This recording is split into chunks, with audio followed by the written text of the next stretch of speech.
Dudong. Grabe yung titig. Grabe din yung galaw. Ayun. At nagkaroon pa talaga ng pagkakataon si Dudong. Kaya ayun kanyang sinalubong at sinulong.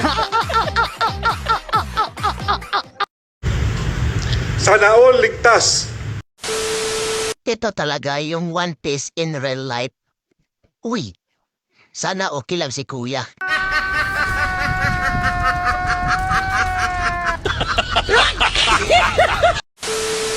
Itong si Manang masyadong assuming.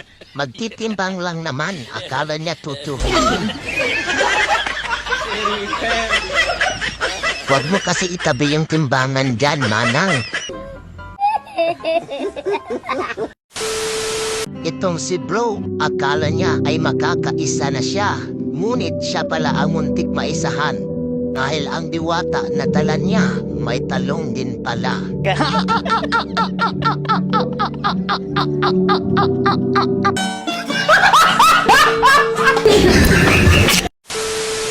Tingnan muna kasi ang paligid, Manong, bago ka gumiling. Ayan tuloy nakita ka ni Ining. Ang galing, ang galing. Ito yung tinapay sa ibang bansa, sobrang lambot, versus tinapay dito sa Pinas. O diba, ang tigas, may tinapay ka na, may bato ka pa. Sorry.